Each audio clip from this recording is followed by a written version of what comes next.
गुरुजी, आपकी इतनी सारी बातें सुन के मुझे थोड़ा उत्सुकता हो रहा है। तो मुझे यह जानना है कि आपने ये तंत्र साधना कहाँ से सीखे, यह हमें जानना चाहते हैं। और यह शार्प है या वरदान है, इसके बारे में हमें बताइए। शाप है या वरदान है, इसके बारे में तो मैं पहले बाद में बताता हूँ। लेकिन जब शुरुआत में जैसे जैसे मैं 10-12 साल का था, तभी से ही माँ भगवती की कृपा से कुछ शक्तियाँ होगी शायद। जैसे कि जो निगेटिविटी शक्ति होती थी वो मुझे दिखते थे। मैं पहले भी एक वीडियो में, एक नहीं बहुत सारे वीडियो में बोल चुका हूँ। और उसके बाद कुछ जीवन में ऐसा परिवर्तन हुआ। उसके बाद मुझे एक साधना की थी, उसमें जो भूतनाथ जी की साधना थी वो, तो उसमें कुछ चमत्कार हुए। उसके बाद मैं उससे प्रोत्साहित हुआ कि ये भी कुछ अलग है दुनिया। तो पहले से भी मेरे स्वभाव ही था, जैसे कि कुछ अगर अच्छा लगता है तो या फिर रहस्यमय होगा तो मैं उसकी खोज में निकल जाता था, उसे पूरे जानने की कोशिश करता था। तो वो होने के बाद बहुत सारे संतों को, बहुत सारे जो तांत्रिक होते हैं उनसे भी मिला, और बहुत सारे संतों की, तांत्रिकों की सेवा भी की। और जैसे माँ भगवती की कृपा से जो कामाख्या निवासिनी, कामाख्या शक्तिपीठ की जो मेरे गुरु माँ है बीना माई, उनसे माँ भगवती के आशीर्वाद से ही ये मुलाकात हुई। उन्होंने जो आशीर्वाद दिया, और मेरे जो गुरु है अघोरी शंकरनाथ महाराज वो है, और बहुत सारे गुरु समान तांत्रिकों ने अलग अलग विद्या सिखाई। समझ लीजिएगा, अगर आप डॉक्टरों की पढ़ाई कर रहे हैं, इसमें भी अलग अलग विद्याओं के प्रकार है। जैसे कि सात्विक विद्या अलग होती है, बंगाली तंत्र अलग होता है, स्मशान तंत्र अलग होता है, इसमें भी बहुत सारे प्रकार है। और मैं हर कोई प्रकार सीखना चाहता था, तो एक ही व्यक्ति ये नहीं सिखा सकता था। लेकिन ज़्यादा से ज़्यादा कामाख्या तंत्र के बारे में मेरी जो गुरु माई है उनकी कृपा से बहुत सारी शक्तियाँ, उनका आशीर्वाद बहुत सारा मिला। उसके बारे में मैं ज़्यादा नहीं बोल सकता। और जो शंकरनाथ अघोरी जो मेरे गुरु जी, उन्होंने भी बहुत सारी गुप्त विद्याएँ भी सिखाई। और कोई कोई जो विद्याएँ होती है, जैसे कि एक गुरु जी थे नामदेव जी पांचाल करके, उनके वहाँ पे जो कावड़ देश की जो बंगाल विद्या होती है वो थी। तो उन्होंने भी जो मेरे पहली विद्याएँ थी उन्होंने देखकर उसके कुछ बातें उनको अच्छी लगी, तो वो बताकर ये भी तेरे पास रहे क्योंकि तू योग्य व्यक्ति है ये संभालने वाला। तो उन्होंने भी वो बातें बताई थी और सिखाई थी। और ऐसे करके बहुत सारे तंत्र विद्याओं में ये उतरा, वो साधना की। और पहले इतनी मैं उत्सुकता था, इतना एक्साइटेड होता था, और इतनी डेयरिंग होती थी। अभी भी है डेयरिंग के बारे में। अगर आपको सीखना है, ये देखिए, पानी में उतरना है तो गहराई नाप के नहीं उतर सकते। आपको तैरना सीखना है ना, तो हर स्थिति में आपको तैरना है, यानी वो पानी है, अगर गहराई में उतर गए, तैरना नहीं सीखे तो डूब जाओगे। उसी तरह से ये, अगर आप में दम है तो ये आप उतर सकते हो। और ज़्यादा से ज़्यादा ये साधना कौन कर सकता है? जो परेशान हुआ है। तंत्र विद्या एक अलग दुनिया है ये। जो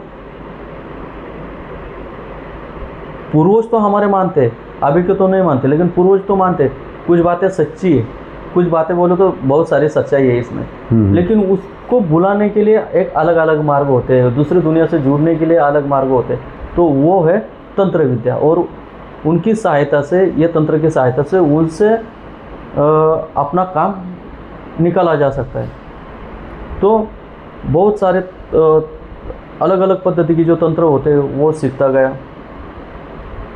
कामाख्या शक्तिपीठ में माँ भगवती के चरणों में भी कुछ साधनाएँ हुई, माँ का आशीर्वाद, वहाँ पे भी बहुत सारे चमत्कार हुए।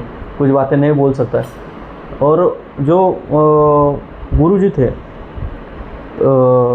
अघोरीनाथ, जो शंकर जी अघोरी है गुरु जी, उन्होंने भी बहुत सारी रहस्यमय बातें बताई भी, सिखाई भी, बहुत सारे तंत्र सिखाए भी। और एक जो गुरु जी थे, उन्होंने जो गुप्त विद्याएँ थी, यानी कि नाथ संप्रदाय की लाखों और करोड़ों मंत्रों की उत्पत्ति लोक कल्याण, कलयुग के लोक कल्याण हेतु नाथ जी ने की थी, यानी गुरु मच्छिंद्र नाथ जी, दत्तात्रेय जी के आशीर्वाद से, शिव जी के आशीर्वाद से, गुरु मच्छिंद्र नाथ जी ने, गुरु गोरक्षनाथ जी ने, गुरु जालेंद्र नाथ जी ने, कानिप नाथ जी ने, रेवण नाथ जी ने, चरपटी नाथ जी ने, नवनाथ जी ने, नवनाथ 84 सिद्ध नाथों ने लोक कल्याण हेतु करोड़ों मंत्रों की उत्पत्ति की थी।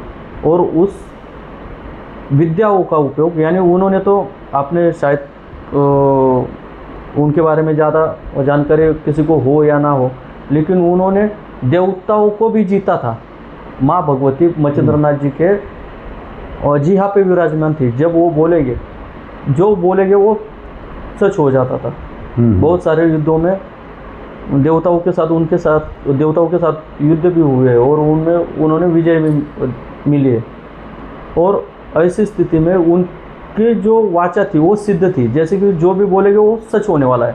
तो कलयुग के कल्याण के लिए उन्होंने शाबर मंत्र की रचना की थी अलग अलग पद्धति से। और उन पहले जो भूपति है, भैरव जी है, वीरभद्र जी है, शिव जी है, ब्रह्मा जी है, विष्णु जी है, उनके पास से वरदान लेकर ये विद्याओं की प्राप्ति की थी कि ये कलयुग के कल्याण के लिए है। लेकिन इन विद्याओं का उपयोग किसी गलत काम के लिए ना हो, इसके वजह से उन्होंने कुछ ऐसे मंत्र विद्याओं की उत्पत्ति की थी कि जो मंत्र सिर्फ गुरु परंपरा से ही मिले। और उस विद्याओं के सहायता से कितना भी बड़ा शक्तिशाली अगर साधक हो तो उसकी विद्या बांध सके, या उस विद्या के कातरन हो सके, या उस व्यक्ति को पूरी तरह से उसकी विद्या स्तंभित कर सके। ऐसे भी कुछ विद्याओं की उत्पत्ति हुई थी, वो भी विद्या गुरुजी ने सिखाई। तो और जैसे कि कोई जो साधक क्या बोलता है, 52 वीर है, हाँ बराबर, वो सुना है, 56 भैरव है, 64 योगिनी है। अभी कुछ तो मंत्र ऐसे है जो उसमें ओम नमो नवनाथाय, प्रसन्न हो, वारा विग्रह वारा वासु, देवी देवता को नमस्कार करो, धरती माता पत्थर काटे, चंटेश्वरी महाराज नमस्कार करो, सत्यपतिनी जोगिनी, 900 जोगिनी, 9 लाख वीर, 900 जोगिनी और 9 लाख वीर। यानी ये जो पूरे ब्रह्मांड की जो जितनी योगिनी है और वीर है, उनको आह्वान किया जाता है। उसके बाद वो कार्य बोला जाता है। उसमें बहुत सारे विधान भी होता है, सिद्धि के लिए भी बहुत बड़ा विधान होता है।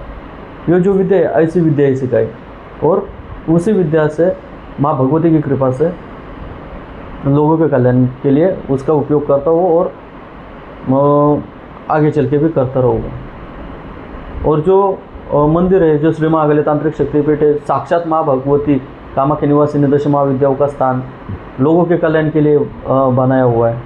और आगे चल के, अभी तक तो बहुत सारे लोगों का कल्याण भी हुआ, आगे चल के भी होगा। हम रहे या ना रहे, वो होता रहेगा। और धर्म की रक्षा के लिए वो एक ढाल समान कार्य करेगा। जैसे कि कुछ बातें वहाँ पे बनाए हुए हैं और भी आगे चल के बनेगी। जैसे कि हम रहे ना रहे, हमारे जो आने वाली पीढ़ियाँ है या फिर किसी के भी परिवार के 100 साल के बाद भी कोई बच्ची रहेगी, उसके ऊपर वशीकरण हुआ होगा या फिर कोई दुष्ट शक्ति हावी हुई होगी, तो वहाँ पे जाकर सिर्फ दर्शन मात्र से उस व्यक्ति को, स्त्री को या पुरुष को उन बाधाओं से मुक्ति मिले, इस आशा से यह उस मंदिर के निर्माण किया है। और जैसे कि आगे का आपका एक सवाल था, सवाल पूछने के बाद, ये शाप होती है या वरदान? शाप होते हैं या वरदान, बराबर। जब कोई साधक माँ भगवती की साधना कर रहा है, या फिर कोई माँ भगवती की साधना कर रहा है, या फिर दत्तात्रेय जी की साधना कर रहा है, शिव जी की साधना कर रहा है, तांत्रिक साधना, जब उसको सिद्धि प्राप्त होती है तो उसके पास कुछ चमत्कारिक सिद्धियाँ आ जाती है। इंसान को कुछ नहीं दिख सकता, लेकिन जब सिद्धि प्राप्त होती है तो भगवती का आशीर्वाद या उनके गुण साधक में उतर जाते हैं, तो उसको जो अद्भुत जो शक्तियाँ होती है उसकी प्राप्ति हो जाती है। आगे वाला इंसान है, उसके दिमाग में क्या चल रहा है, आगे चल कर क्या होने वाला है, या फिर जो वो बोलता है वो सच हो जाता है, वो या फिर हर प्रश्न का उत्तर भी मिल जाता है, या फिर जो प्रॉब्लम है उसको कैसे बाहर निकालने का, उस टाइम पे कौन सी विद्याओं का उपयोग करने का, ये सब जानकारी वो करती है और साधक की रक्षा करती है, बराबर ना। लोगों के कल्याण हेतु इसका उपयोग करते टाइम ये वरदान है, ये वरदान है। और जब वो शाप कब लगना लगता है, जब अपने लोग हो गए, जो मैं जिनको मानता हूँ या फिर जो साधक जिनको मान रहा है, और वो लोग उस साधक के साथ कुछ कांड करने की कोशिश कर रहे हैं, या फिर उनके दिमाग में कुछ चक्रव्यूह चल रहा है साधक के लिए। उसके माँ भी हो सकती है, पिताजी भी हो सकता है, भाई भी हो सकता है, बीवी भी हो सकती है, बच्चे भी हो सकते हैं, कोई भी। अगर वो चक्रव्यूह कर रहे हो और वो साधक को समझ में आ रहा है, तो उसको यह विद्या शास्त्र समान लगने लगती है। जैसे कि कोई, अभी मेरे साथ भी हुआ है, जिनको कोई जो ऐसे लोग हैं जिनके लिए बहुत सारा कुछ किया, लेकिन वो किया भी, सिखाया भी, जो डूबे थे उनको बाहर निकाला भी, और आगे चल के उनके दिमाग में क्या चल रहा है और क्या कर रहे हैं वो समझ में आने के बाद दुख तो होता ही है, तभी वो शाप लगना शुरू हो जाते हैं। दूसरी बात, जब ये साधना है कोई भी साधक कर रहा है, तो गुरु परंपरा से आई हुई साधना या फिर गुरु माध्यम से मिली हुई साधना ही करना उचित है। क्योंकि यूट्यूब पे, फेसबुक पे या फिर किसी किताब से डायरेक्ट उसके साधना करना साधक के लिए या फिर साधक के परिवार के लिए घातक हो सकता है। क्यों हो सकता है? क्योंकि साधक किताबों से कर रहा है तो उसको ज्ञान नहीं है कि इससे पहले करना क्या है। साधना तो दी है, लेकिन इससे पहले करना क्या है, इससे पहले क्या करना पड़ता है, उसमें क्या दिग्बंधन होता है, शरीर किलन होता है क्या, उसके लिए नैवेद्य कौन सा लगता है, या फिर साधना से बैठने से पहले क्या करना होता है, साधना के बाद उठने से पहले क्या करना होता है, ये सब जानकारी होनी जरूरी होती है। अगर साधक, और पहली बात तो कोई उग्र साधना कर रहा है, ज़्यादा से ज़्यादा लोग यूट्यूब में फेमस होने के लिए उग्र साधना करते हैं, या फिर अभी नया फैशन निकला ऑनलाइन दीक्षा लो। हाँ, अगर साधक साधना में फंस भी गया, अगर वो मर रहा है, तो ऑनलाइन से क्या गुरुजी आने वाले हैं क्या यहाँ पे? नहीं आने वाले हैं। एक तो गुरुजी वहाँ तक आने चाहिए, या फिर साधक जब भी लगे वहाँ तक पहुँचना चाहिए, ये भी जरूरी होती है। या फिर उनका कोई बड़ा शिष्य जो उसे उस बाधा से निकाल सके, वो तो भी कम से कम वहाँ पे पहुँचना चाहिए। स्थिति होगी, और दीक्षा वगैरह लेने का या फिर तंत्र क्षेत्र में उतरना है, तो पूरी जानकारी होने वाले जो साधक होते हैं उनसे ही सीखा हुआ बहुत अच्छी बात है। क्योंकि एक अफ्रीका का बच्चा था, वो इंडियन ही था, वो अफ्रीका में गया था। तो वहाँ पे उसको भी उत्सुकता हुई कि अपने भारत में इतनी दिव्य शक्तियाँ है, तो किसी गुरुजी की सहायता से एक बड़ी शक्ति की प्राप्ति करेंगे और यहाँ पे बवाल मचा देंगे। तो और वो प्रोफेशनल, अभी कुछ तो बड़ी पोजीशन पे था, बहुत सारा पैसा कमा रहा था, तो उसको वो इच्छा प्राप्त हुई और उसने एक गूगल पे चेक किया। एक महाराज जी का फ़ोन नंबर आया, तो महाराज जी को फ़ोन किया, गुरुजी मुझे ये साधना सीखनी है। वो बोला तुझे ऑनलाइन ये लेना है, दे दूंगा मैं ऑनलाइन दीक्षा। तो गुरुजी ने ऑनलाइन दीक्षा दे दी और बच्चों को दे दिया महाकाली माता का प्रत्यक्षीकरण का मंत्र। तू सिर्फ ये मंत्र जाप कर, और डेली तुझे 1000 मंत्र जाप करना है, और 41 दिन के बाद तुझे बहुत बड़ी शक्ति मिल जाएगी। उसके बाद वो साधना से पहले आसन कौन सा यूज़ करना है, मुद्रा कौन सी यूज़ करनी है, वहाँ पे यंत्र बनाना है नहीं बनाना है, वहाँ पे भोग क्या रखना है, बीच में से उठना है या नहीं उठना है, अभी उसको बंदे को कुछ मालूम ही नहीं। तो उसने अपना ले लिया एक्साइटमेंट में और शुरू कर दिया। जो वहाँ पे रह रहा था तभी 11 दिन तक तो कुछ नहीं हुआ। तो अभी उसको नियम ही नहीं मालूम, वो मंत्र जाप करता रहेगा, बीच में से उठता रहेगा, बाथरूम पे जाके आते वापस बैठता रहेगा, या फिर खाना खा के बैठता रहेगा, नॉनवेज खा के बैठता रहेगा, दारू पीकर भी बैठता रहेगा, चालू रहा। 21वें दिन देवी तो नहीं आई, लेकिन सामने एक प्रेत आकर बैठना शुरू हो गया। जैसे उसका मंत्र चालू होता था, वो प्रेत साइड में आकर बैठ जाता था। और जब 41वां दिन हुआ तो वो प्रेत पूरी तरह से उसके ऊपर हावी हुआ। हावी होने के बाद वो घर से वो प्रेत उसको घर से बाहर भी नहीं निकलने देता था। जब बाहर भी निकल के गया तो वो पागल जैसा बर्ताव करना चालू हो गया था। तो पूरी उसकी जो जितने उसने नाम कमाया था या फिर जितना उसने वहाँ पे अपना एक स्टेटस बनाया था, पूरी तरह से बर्बाद हो गया। तो जब उसने मेरे से बात की तो मैंने कुछ मंत्रों से, क्योंकि क्या होता है ये बड़ी जो शक्ति है, किसी को अगर भूत लगता है तो आप मंत्रों की सहायता से उसको हटा सकते हैं। प्रकृति का नियम हर किसी के लिए समान है, बराबर। माँ भगवती इंसानों के लिए भी माँ ही है, जो दानव माँ को मानते हैं उनके लिए भी माँ ही है। भूत प्रेत पिशाच भी जो माँ को मानते हैं वो भी माँ उनकी भी माँ ही है। यानी नियम सबके लिए सेम लागू है। अगर किसी के ऊपर भूत या प्रेत हावी हो गया तो मंत्रों की सहायता से माँ के मंत्रों से उसे निकाला जा सकता है। लेकिन आपने उस शक्ति को आह्वान किया है और उसके बाद आपसे गलती होकर वो अगर आपके ऊपर हावी हो गए तो उससे पूरी शांत करने के लिए आगे वाला व्यक्ति ही सामने चाहिए, तभी उसका विधान हो सकता है। वो तो है ही। तब वो बात करते करते वो शक्ति उसमें अट्रैक्ट हो गए, यानी हावी हो गए। तू आएगा मुझे बचाने, इधर आएगा, अफ्रीका में आएगा तो मेरे को बचाने के लिए डायरेक्ट इस तरह से बातें हो गई।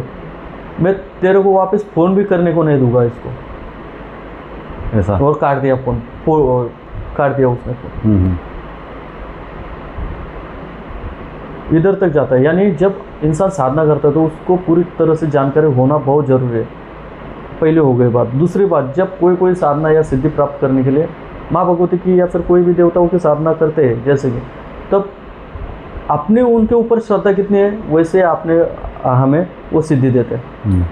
दूसरी बात, कोई जो साधना होती है जैसे कि कर्ण पिशाचिनी हो गई या फिर भूत भविष्य वर्तमान या किसी की जानकारी जानने की जो शक्ति होती है, तो कोई इंसान कर्ण पिशाचिनी भी सिद्ध कर लेता है, लेकिन सिद्ध होते टाइम उसे अच्छा लगता है। लेकिन कभी कभी क्या होता है, लोगों का भूत भविष्य बताने में उसे अच्छा लगता है, लेकिन जो व्यक्ति उसके सामने आएगा, जो भी व्यक्ति उसके सामने आएगा वो उसका भूत भविष्य वर्तमान बता देते हैं।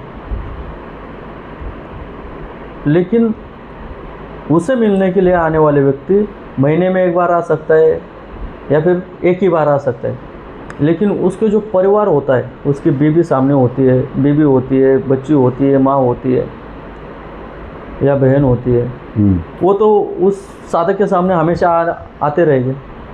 तब जब वो ऐसे करने पे शचनी या फिर ऐसे उग्र शक्तियाँ होती है जो भूत भविष्य वर्तमान जानने की कोशिश करता है साधक, और एक्साइटमेंट में बिना जानकारी के अगर ऐसे सिद्धि प्राप्त कर लेता है, तो समझ लो कि